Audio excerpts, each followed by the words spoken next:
अध्यक्ष महोदय, लॉकडाउन के दौरान जो शराब के बारे में सूचना आई थी, उसके बारे में मैंने एक एसआईटी बनाई थी टीसी गुप्ता जी की रहनुमाई में। उन्होंने जो रिकमेंडेशन दी थी उसमें दो थी, एक तो अधिकारियों के खिलाफ कार्रवाई करने के लिए और एक विजिलेंस जांच के लिए जो चीफ सेक्रेटरी की अध्यक्षता में कमेटी बनी थी। अधिकारियों के खिलाफ जो जो आदेश थे उनको कला रामचंद्रन की कमेटी बना के उनको कर दिया गया था और जो विजिलेंस को जांच दी गई उसका अभी मैंने कुछ ही दिन पहले डीजीपी विजिलेंस से जवाब मांगा था कि इस जांच में क्या कार्रवाई हुई। उन्होंने मुझे लिखित जवाब में बताया कि 209 लीकर कॉन्ट्रैक्टर्स की स्टेटमेंट्स रिकॉर्ड की जा चुकी है। 111 officials of excise and taxation department की भी स्टेटमेंट्स रिकॉर्ड की जा चुकी हैं। 869 gazetted and non gazetted officials of police department and 23 persons related to distilleries, breweries and bottling plants have been recorded during this inquiry so far. We have nothing to hide. कुछ भी हमको छुपाना नहीं है। जो कार्रवाई चल रही है वो मैं आपको बता रहा हूं। The record and statements mentioned above have been analyzed for identifying the persons and their specified role in this whole matter. Vigilance में एफआईआर दर्ज होने के बाद डीटीसी ने इन शराब के कारोबारियों पर 63 करोड़ 15,17,600 रुपये का जुर्माना लगाया है। मैं दोबारा बोलता हूँ, 63 करोड़ 15,17,600 रुपये का जुर्माना इनके ऊपर लगाया गया है, जिसमें से 7 करोड़ 78,25,753 रिकवर भी किया जा चुका है। कुछ मामले कोर्ट में चल रहे हैं जिसके कारण ये रिकवरी नहीं हो पा रही है। तो काम हो रहा है,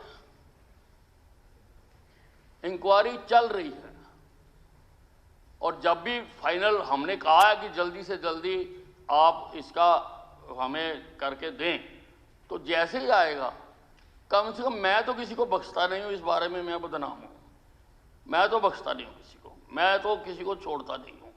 मेरे पास जैसे ही ये आएगी ये मैं आपको बताऊंगा। जो आंकड़े अब ये अवैध शराब पीने से मरने के मैंने बताए हैं और जो आपने बताए हैं उसमें बहुत अंतर है।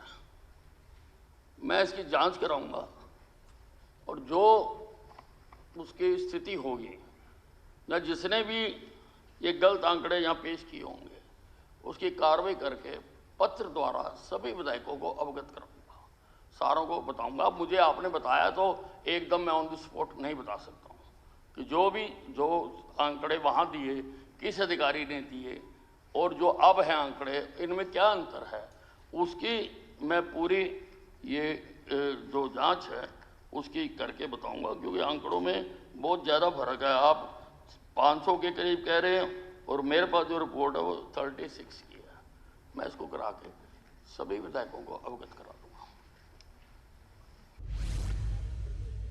अध्यक्ष महोदय, जो मामले हमारे पास आए उसकी हमने एफआईआर भी दर्ज की है, लोगों को गिरफ्तार भी किया है और सोर्स क्या है उसको भी जानने की कोशिश की है।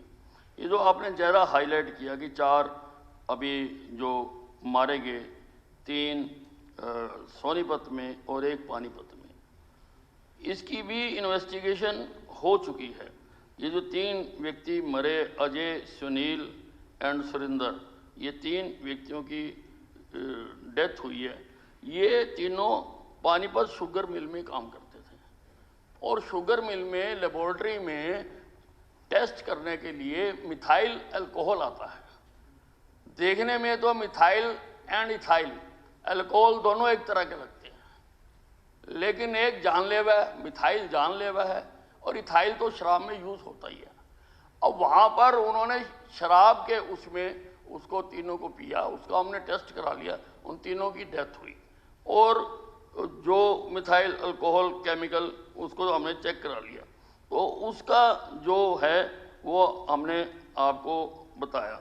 जो पानीपत में एफआईआर दर्ज करी 22/11/2022 को, it was reported that one Anil died due to consumption of spurious liquor and was an employ in sugar mill, वो भी वहाँ शुगर मिल में ही था।